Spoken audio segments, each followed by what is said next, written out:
and every autistic person is unique in those. No one autistic person is the same. They have different profiles, and it's explaining again why you see some of the behaviours you see and what is going on behind them. So I'll start off with sensory issues, so auditory issues here. Agnosia, is anybody familiar with that term? Yes or no? No. I don't do body language. No. Right, so agnosia is just neurological blindness. It's to do with the autistic brain being connected differently, and different pathways are going to different areas. Does that make sense? Yeah. Yes.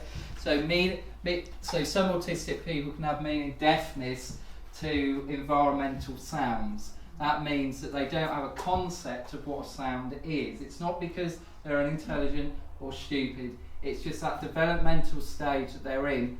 For me, even though I'm 27, I still have to be reminded of environmental sounds that are going on around me. My auditory memory from that perspective is like a sieve.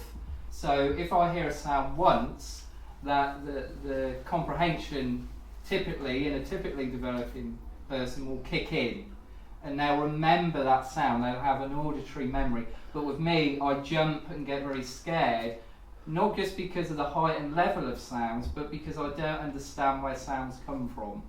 So the example I give is if you heard a lorry going outside, going on, what's that thing they do? They collect the rubbish, don't they? Dustbin cart. And stuff like that, which without seeing it, you may hear it and remember it when it happens next time. Am I right? Yes. Yeah, see, I don't. So that is why I get scared by a lot of environmental sounds, and people who work with me for Autism Oxford constantly have to just top up my recognition. Does that make sense? How that can work? It's giving information. So not only do some autistic people get scared because they hear things louder in more detail than other people, I remember hearing something. Firstly, it made me anxious because I didn't know what it was, and secondly, I was hearing 7 different layers of sound. That's the depth that I hear sound. And what it was a computer hub, one of those massive things. So firstly, it scared me because I didn't know what it was, and then secondly, it's the depth of sound I was hearing. And I counted there's 7 different layers coming from that one source. So that's the level of detail I pick up. So remember, information to autistic people and learning disabled people is very, very important. And when they ask a question, one of our other trainers and speakers who've worked in LD and autism services for 30 years, no question is a silly question. Do you see that? It may sound it may think, why they really need to know. So every question should be taken on that level. They need to know, they need the details. Yeah? Do you see that? Because if you say, sometimes if you say, oh, don't worry, or let's forget about that, it can make you more anxious. It does me. If I don't have all the details, I'll focus on that bit until I get the detail. Do you see how that works? So a little bit missing from a strand will make me anxious, and I'll keep digging until I can get that piece of information that to someone else may seem insignificant. So meaning deafness to receptive language, you've got this basic layout here of sounds, words, comprehension, meaning.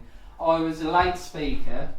I didn't go in functional speech until I was 7 or 8 years old. So when I was younger, I would have been diagnosed with classic or CANAS autism, because there was no speech. I used to flap and rock and do lots of those what people considered strange behaviours. Of course, they all had a neurological basis, and I was fully aware of what was going on, even though people thought I wasn't. And in terms of receptive, meaning deafness, sometimes with me, despite having acquired a lot of good expressive language, my receptive language, I need very clipped, very succinct pieces of information because I literally get drowned in too much language and I'll lose comprehension. So if people give me too much language, expressing language, the words go back to sounds and I'm just hearing a load of sounds. So developmentally I take a step backwards and they're just giving me a load of sounds. So keep things clipped and succinct with people who are autistic, with or without a learning disability. It's always good to just keep it clipped and succinct and to the point, and then you're bridge building communication, aren't you? Rather than overloading and overflowing them, almost call it being drowned in language, because I'm just being swamped by too much language. People assume that because I've got all this expressive language, they assume that it's reflected in how much I process. I have very specific language processing problems. That's why I don't speak much in certain situations. Because actually when I saw you two, the reason why I can't do small talk is because it doesn't have a journey. Right. It doesn't have a journey, it's meaningless. And I need all the words I can to be meaningful. Right. Do you see how that works? I'm with you. And I had a structure which was, I'm waiting to go and get something to eat. Right. And that is it. So I'm not going to do anything else because it's that. Has anybody heard of monotropic thinking? Single focus? Yeah. Non-autistic people can be polytropic, they can do small talk, they can wait to have some lunch, but with me it's just lunch. And that's what I'm waiting for very patiently in the queue.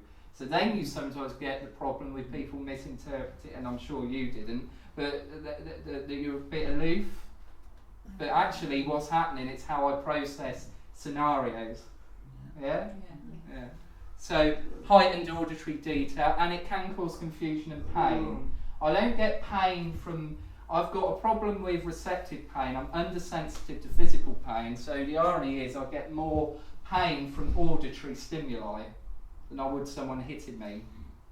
When I was at school, I used to be like a punch bag. People could hit me for as much as I wanted and I wouldn't feel it, I wouldn't connect with it. It's sensory. So just be aware that the auditory environment for autistic people, I almost say be like your own OT, occupational therapist. Is the sensory environment appropriate for the person? Do you see how that works? Yeah. Echolalia and echopraxia. Some autistic people, I'm going to zip through this because there's other things I know you really want to hear about. But echolalia and echopraxia as an adult, it's just more refined, so it doesn't look like echolalia and echopraxia. So some autistic adults, they'll be echoing things from TV programs, they'll be echoing movements from TV programs. Praxia means echoing movements. Whoa. And echoing body language. So they can echo both, echo speech, and the rhythms may change, and you think, oh, that's from a cartoon show. Oh, he's moving like that character. Do you see how that works? Yeah. And it's building up a construct of how to act, but it's almost taking a very different journey. But it's not a journey it's not an insignificant one or inferior one, because by goodness we do as autistic people try to learn, but we learn in our way, and that's not inferior. Monoprocessing can only process one sense at a time, can only process one thing at a time. So it's about understanding the cognitive profile of an autistic person. And I had my first polytropic conversation. That's a typical conversation where you express and receive in real time. What I do usually, which is what a lot of autistic people do, they express, don't receive, or receive and don't express. So there's like a train track. It's either one or the other. The reason why it was a polytropic conversation at 27 years old is because it was with a learning disabled adult who's got very refined language.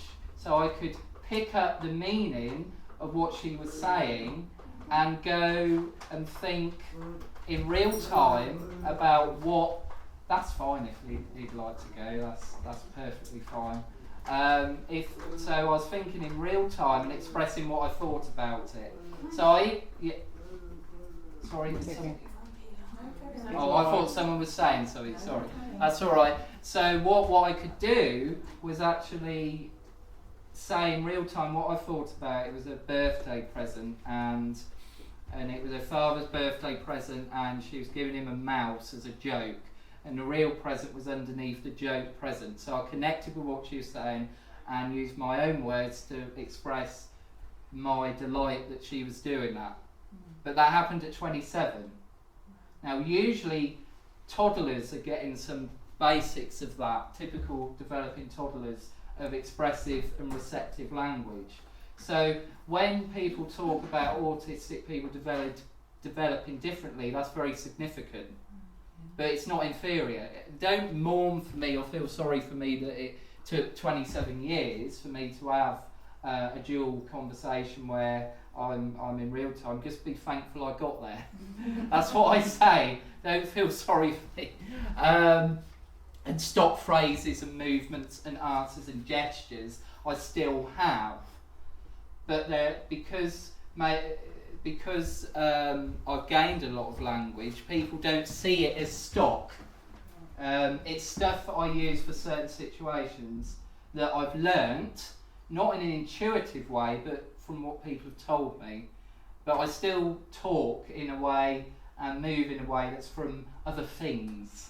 So TV programmes, but the basis of a lot of my stock language is preschool. Imagine loads of folders behind my head, and I'm taking a bit from Postman Pat, a bit from Tots TV, a bit from Rosie and Jim, even now, but I'm just refining it and expressing it. So my language doesn't come from a typical place. Because if I was really honest with myself, I wouldn't speak much at all. I honestly wouldn't. I would be very kinesthetic and non-verbal, because that was my way of learning when I was a very young child. Do you have any of those folks here who are non-verbal and very kinesthetic? Yeah. I'll go into that later. And oral apraxia as a child. A lot of people with cerebral palsy have this. It just means I found it hard to navigate and move my jaw and tongue to express words.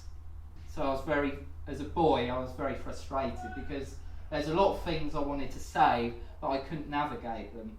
So that is why some people on the autism spectrum who continue to have this may have a very unusual way of speaking, because there's difficulties with connecting what they think and how they coordinate it. Apraxia is another thing. It's called speech dyspraxia. So if you think about it, there's difficulties with moving the jaw and the tongue to extract words. It doesn't mean that they're not intelligent, and it doesn't mean that there isn't a lot going on in there. And another thing I'd like to say quickly is I get a little bit annoyed when people say people with learning disabilities have a low IQ, because I don't believe that's true, because to actually live in a world that's very complicated language, isn't it brilliant that you've got a set of people that can actually refine it? Isn't that certainly a credibility to society to have people who can just get to the core of an issue? Yeah, I think that's very good. And even me, even though I've got a lot of language, sometimes I'll just use a few words to just get to an issue.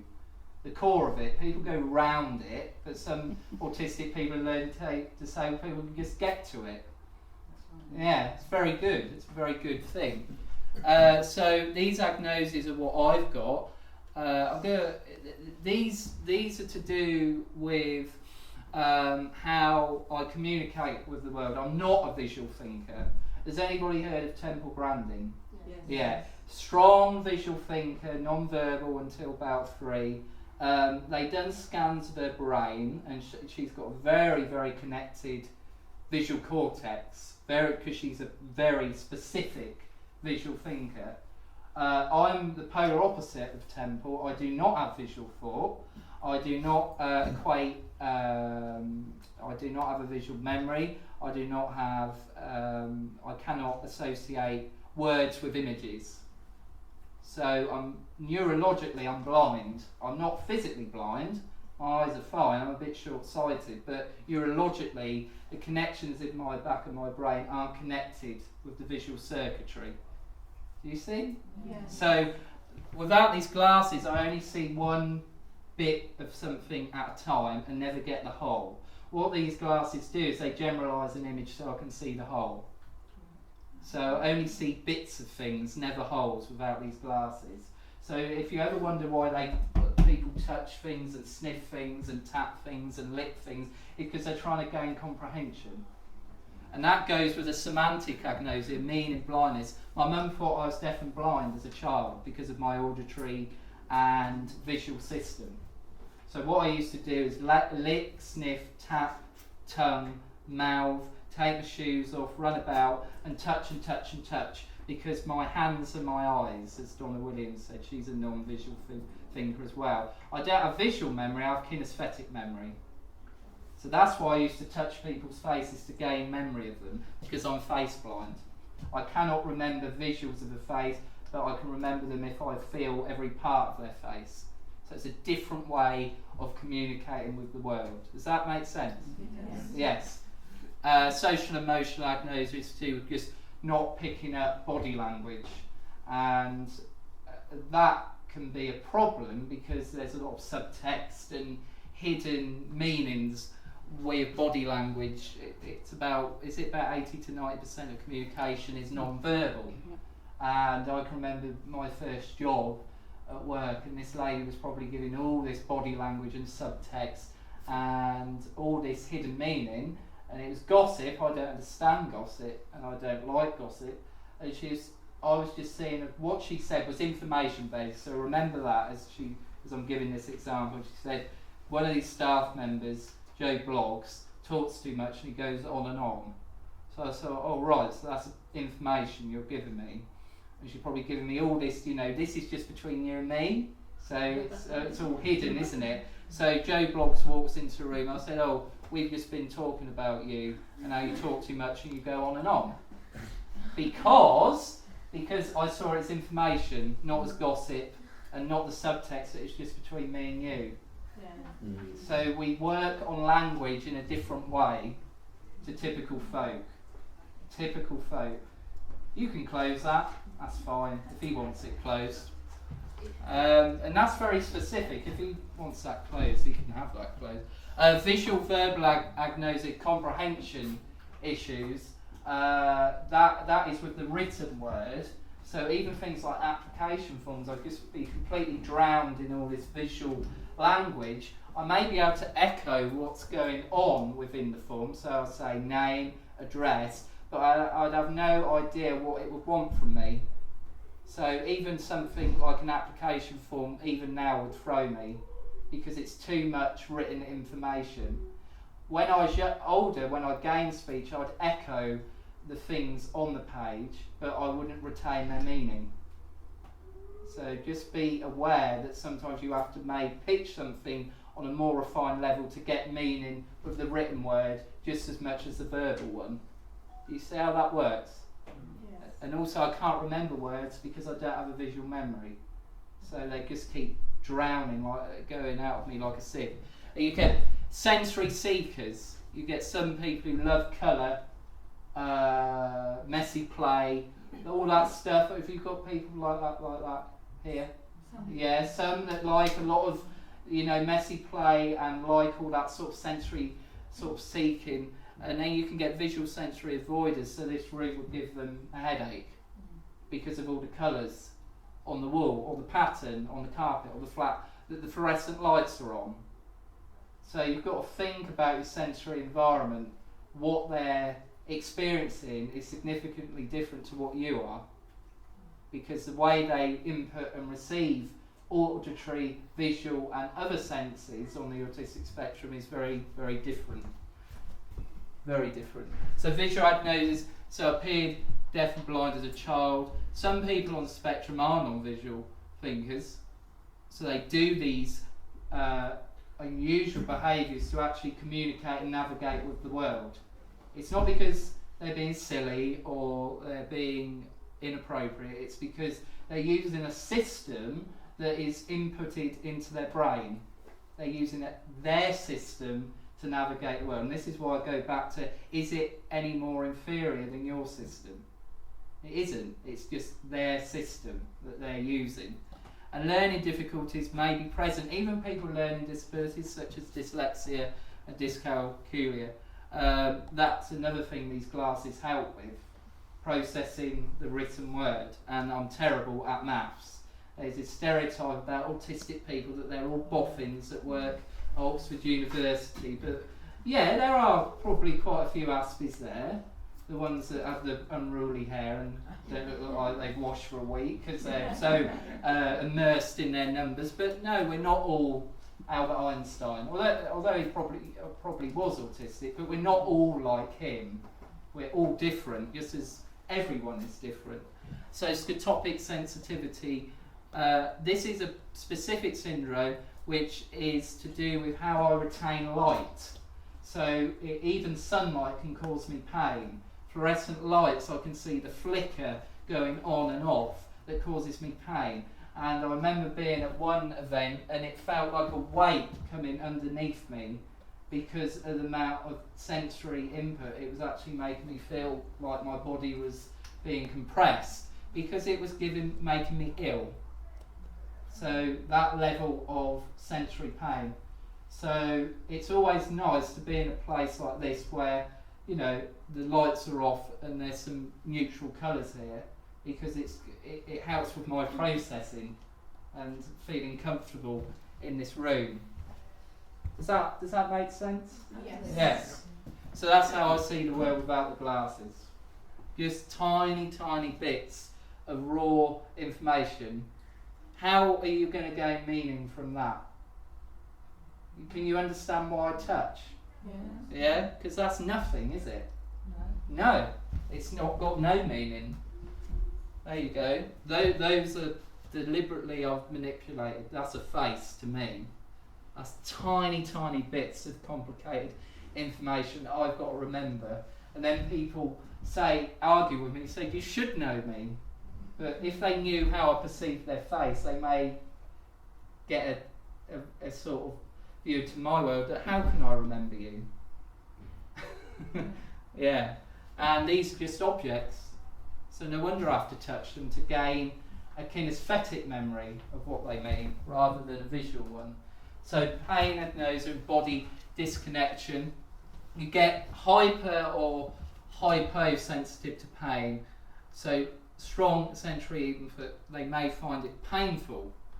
And you get some people at the other end of this pain agnosia spectrum where they need a lot of input to connect with their bodies. And some people may misinterpret it as challenging behaviour. So if they go like this or they go like that, people get a bit panicky, but maybe they're just trying to connect with their bodies. And the only way they can do that is to start doing things that people get a bit shocked about. But if you're living in a world where your body is disconnected, you may need to give it a hit in order to connect.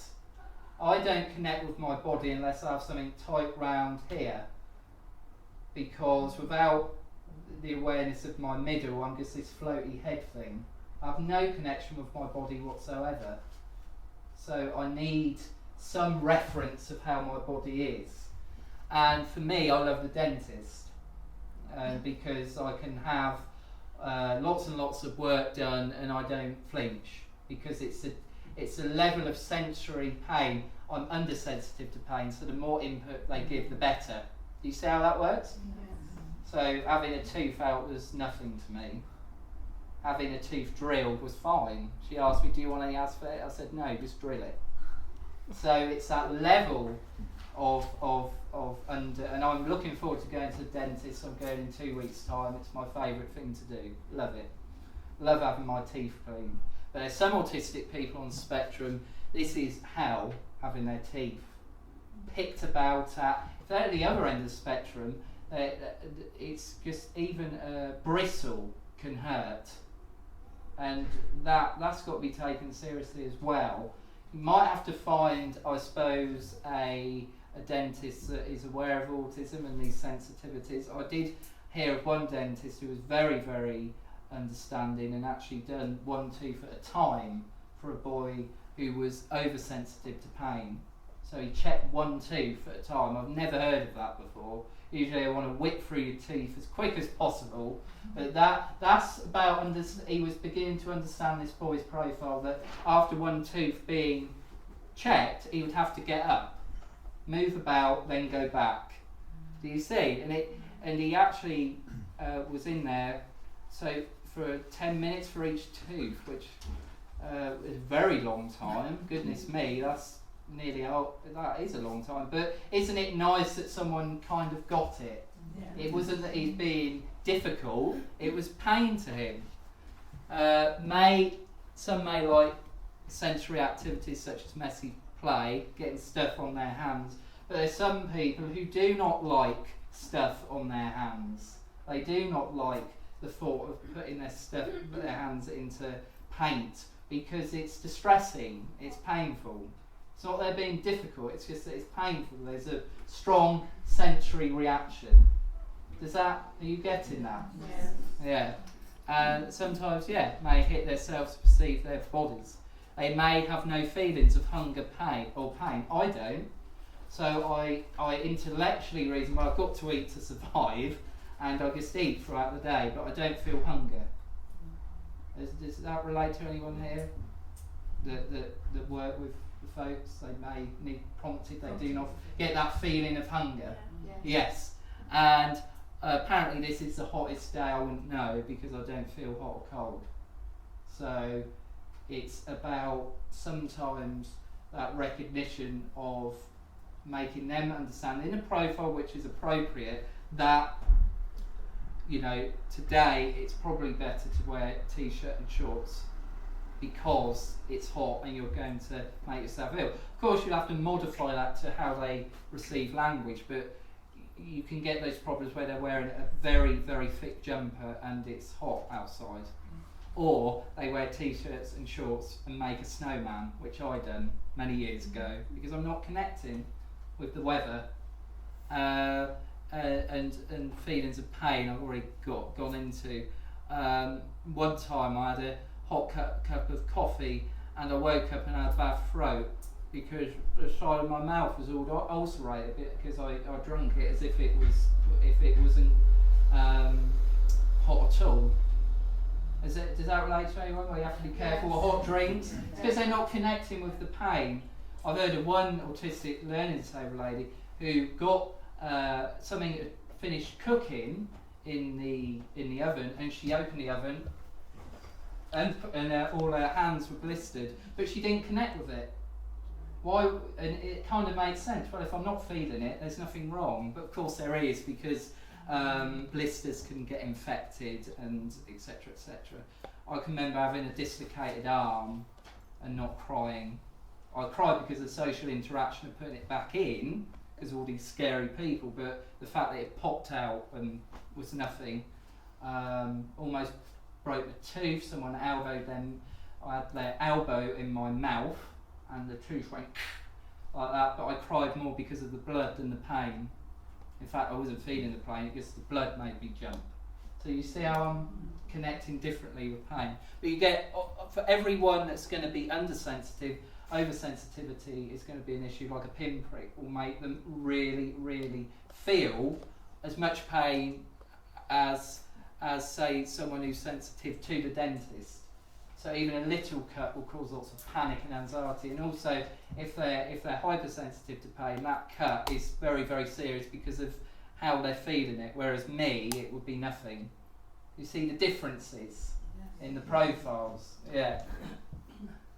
So alexithymia is to do, 85% of people on the autistic spectrum have this, and it's been documented by Donna and Tony Atwood.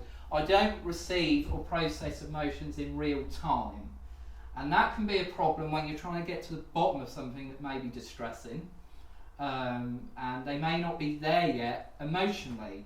Now, I recently went to a funeral of a loved one, and I know that that's going to take me a long time to process all the emotions and start crying about it, because I'm not actually there yet. I'm still not over the fact that she's not existing. So I'm certainly not there for the funeral. I was there in body, but emotionally it's going to take me longer to cry and grieve.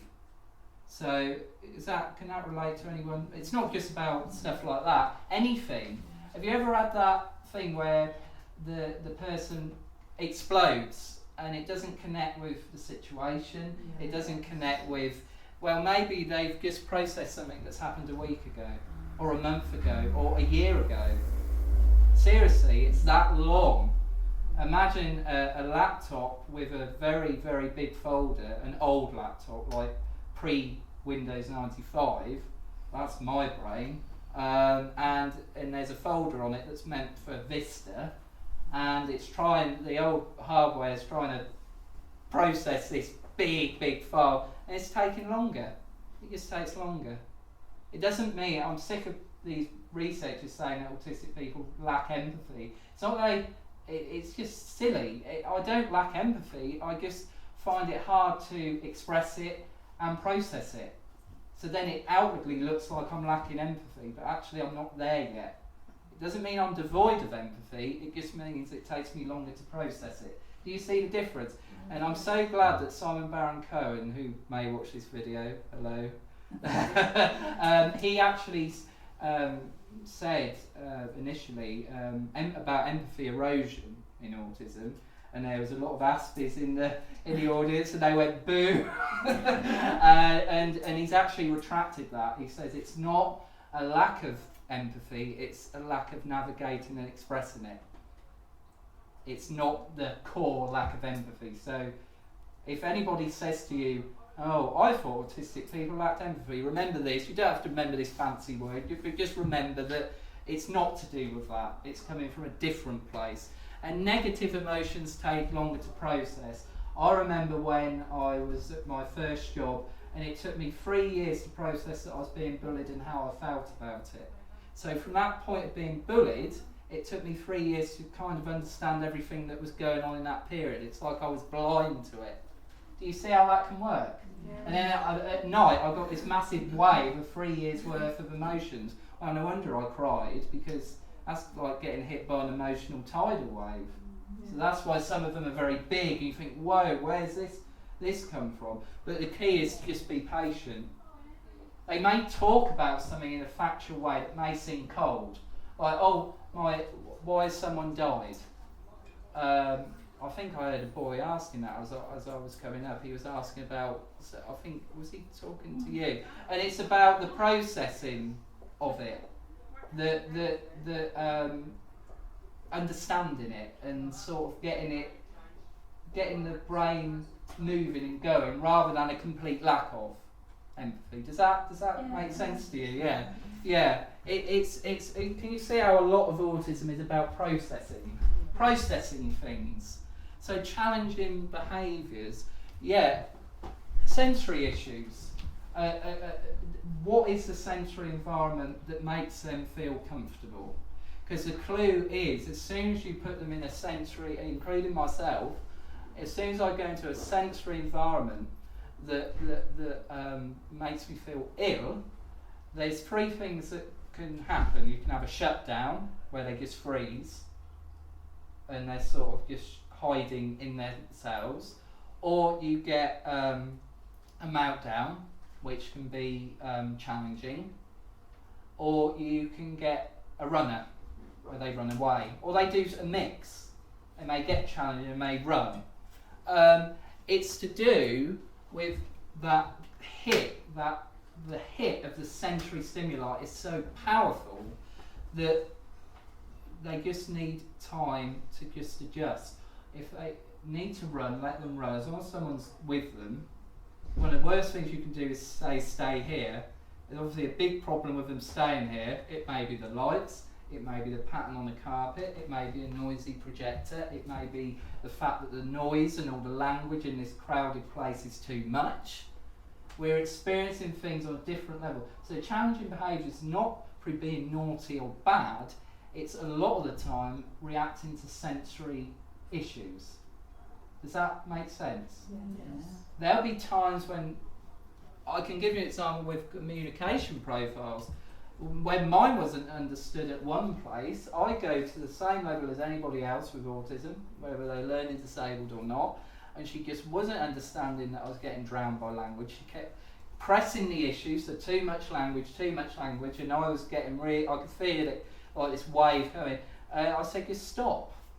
And she went to hug me, which is the worst thing to do. I said, don't, because I didn't have enough language to be polite. So she probably thought, oh, he's such a rude man, but I didn't have. She was breaking my language down, so she almost should be thankful that I gave her a direction of not to do it. And I headbanged for about 10 minutes, because that is my way sometimes of getting back into the world. So these meltdowns and shutdowns can be very shocking to look at, but actually some people who do self-injurious behaviour, like hitting and slapping and making noises, they're trying to get back. They're actually trying to get back. They're trying to renegotiate themselves. But too often it may look like they're the opposite. Do you see how that works? Yeah. So, but thankfully she left me in the room, and I was getting back, and I would use toys as well to get back. I've got this sensory thing. I don't know where it is. Oh, it's over here. We all guarding it, that's all right. And what I've done, this is what. Do you have any autistic people who use twiddles? Yes. Stuff, and they start moving about, and yeah, I just went like that, and that just completely, like, the colours are going into my consciousness, and that completely relaxed me. So if they have any twiddles, any things that they like to use to help with processing, to help with a situation that is stressful, like I could sense that man there was using the cup in a particular way, because and it's too much, and that's fine. Let him go. His cup is over full. He needs to get out, and that's very good. That is a very good thing you've done. Just let him go. It's too much. His language is flooded, and it's just nice to be in an environment where you can go and not be judged. It's just good. And I could sense that he was using the cup and something else as a sort of way of just getting, and also the noises as well. They're all part of the process. Years ago, when you used to hear about autism, they used to make meaningless movements or meaningless noises, but actually all those movements and noises have a very specific purpose. So they're not meaningless at all. They're actually the complete reverse. They're meaningful.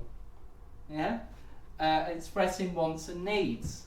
Sometimes it can be very difficult for autistic people to do that, because they're varying in language and how to express wants and needs. The way I've often looked at this is just look at their communication profile. If they like to use object association to create a sentence, let them use it. Where some people point and make a sentence out of things. If they want to be kinesthetic, and that's their way of communicating. If they want to take your arm and point at something, it's about getting into how they communicate, how they want to communicate, how they want to interact. That, if you kind of get that lessens this, because they're being understood on a level that they want to be. They're expressing themselves how they want to express. Do you see how that works? Yes. It's not all about. PECS does work for some people, but it doesn't work for everyone. Do you see that? Because not everyone is a visual thinker. They may have sensory issues with the PECS board. Do you see? But if it works, it will work. If it doesn't, it won't. It's that black and white way, isn't it, with autism? Just delve into the way they communicate on a level which they're comfortable with, on a level which is accessible so they can interact with others. So environments and buildings, change needed time to process. Change can be very difficult on the spectrum, as you're probably aware, and it's often what Richard Maguire says, another trainer, about building up a construct of what is going on, and if it changes, there's no there's no backlog of information, so you get very anxious about change. And I can get very anxious about change even now. I remember something was meant to be going on a few days ago where my mum was going swimming, and I was going to stay at home and do a load of things, and then she wasn't going swimming. So I'd lost, in effect, I'd lost all those hours where I prepped to do my own thing. And she, being autistic, lost all of her hours to go swimming. So change has a very deep effect on someone with autism. It's not about just saying, oh, that's fine, because it isn't, oh, get over it. No, I can't, because that little thing has really had an impact on my day.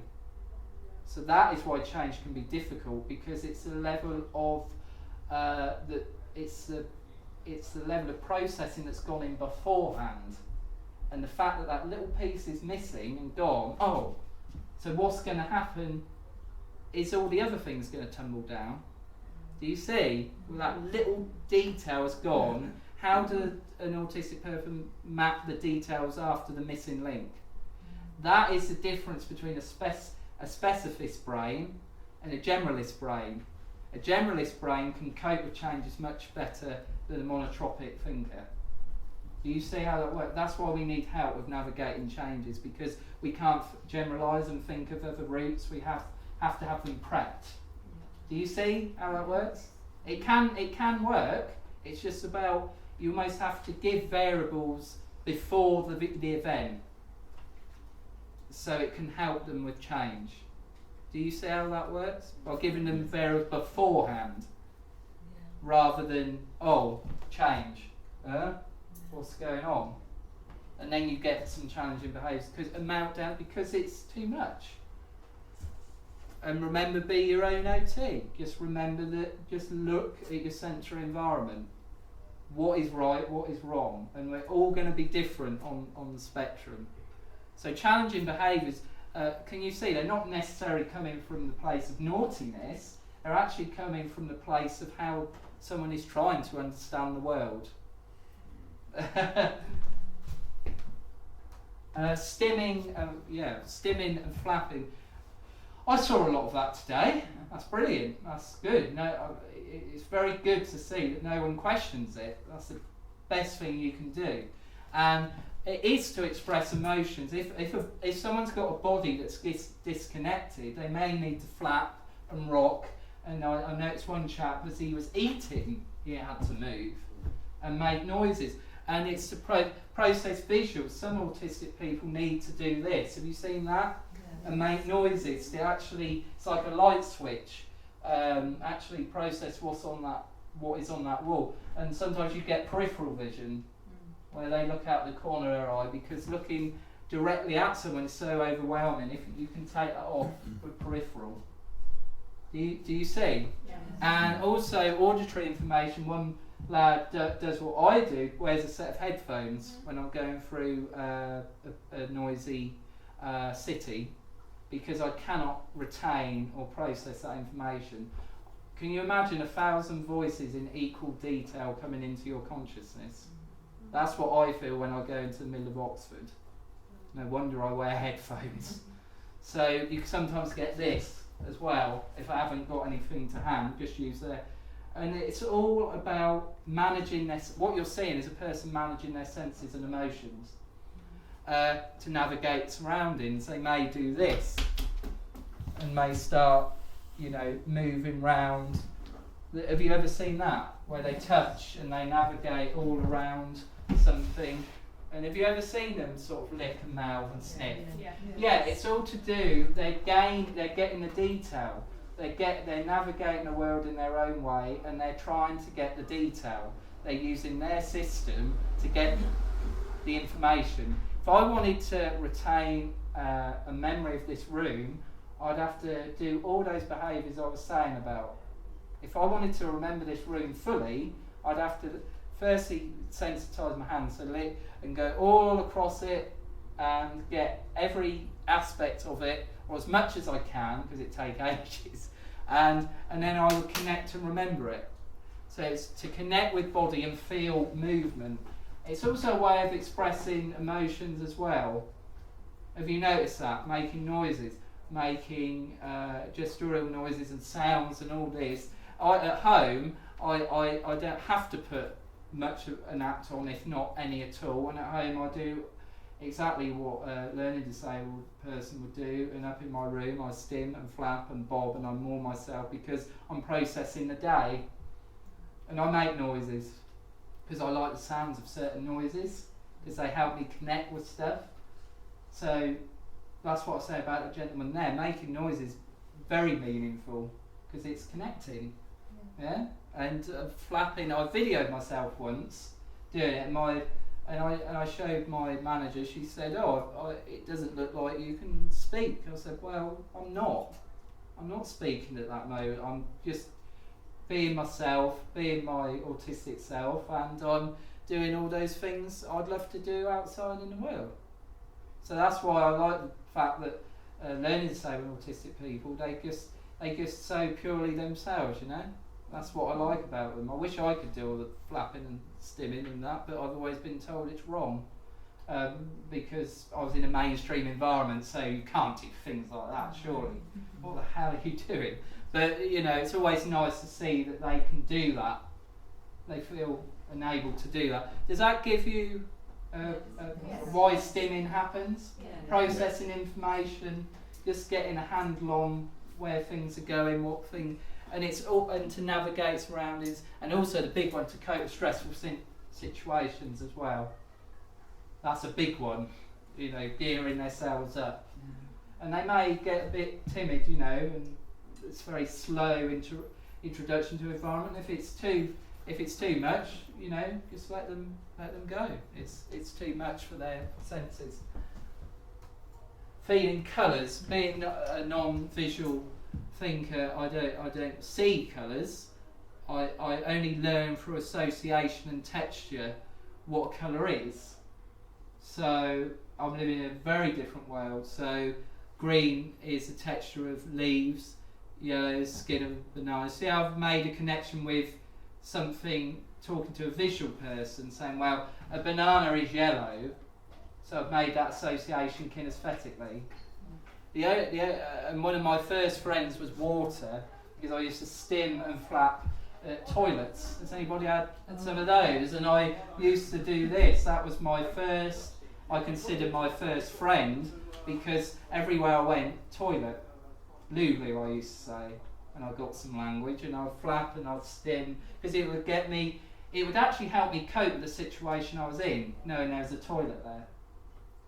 Yeah? Have you ever had those certain little rituals that they do, yes, before or after? It's a way of grounding themselves. It's a bit like the stimming. Stimming may be involved. I don't know if it is, you're connecting with that. But yeah, it's all part of the connecting. I'm ready. And they may do something before they go as well. I'm ready to go. So, and texture. So I'm living in a very kinesthetic world. But of course there will be learning disabled autistic people who are visual thinkers and have visual ways of navigating the world. This is just a different perspective of it. And the importance of humour, that's what my parents had. My parents had no knowledge of what I had. They didn't have the word Asperger's or autism, so I was just Paul. And in a way that kind of helped, despite having a lot of troubles in mainstream school. The fact that it was just Paul, it was fine. Do you see that? Yeah. Somebody asked me, why did you learn to speak when you were 7 or 8? And I said quite, you know, directly, just the love of my parents. They were going to accept what journey I was going to go on. They just loved me for who I was. So if I spoke, I spoke. If I didn't, I didn't. I was just Paul. So that was absolutely fine. Mum, how long are you here for? Well, no rush. How long are you here for? Just a bit longer.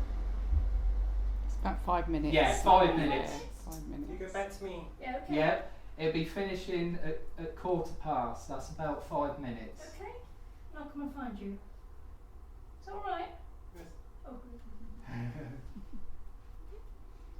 It's alright, you can say that. Yeah, so my books, and that's information. That's what he wanted to know. Very specific. Close the door. Brilliant. No, I'm serious. No, that's fine. See how that in a minute wasn't enough. It's like what's in a minute. See, it's too woolly. So give us specific. In 5, bam, he's got it. See how that works? Yeah, perfect. Perfect example. And that's how I am actually with stuff. When's this happening? Yeah. I hate phone calls. Those phone calls where they say, "We'll be with you in a second." And they put that annoying music on as well. In a second, yeah, whatever. Very hard.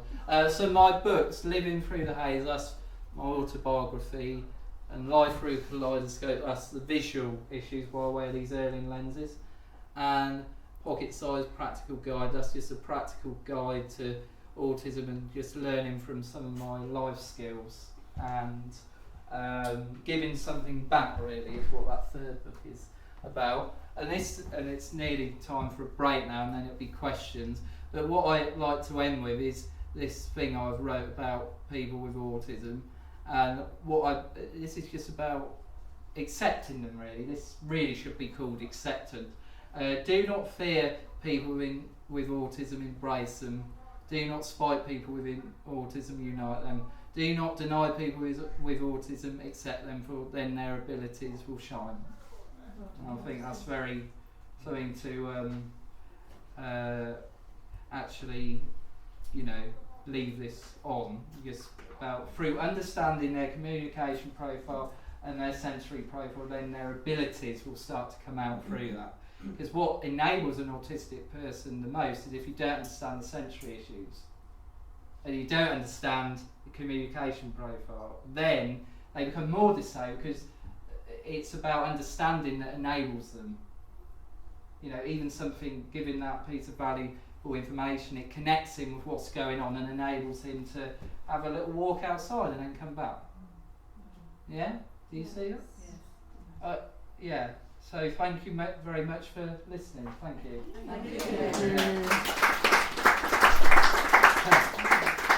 So we'll take a break for 15 minutes. If you could come back at past if you've got any questions, that'd be lovely. Yeah. Thank you.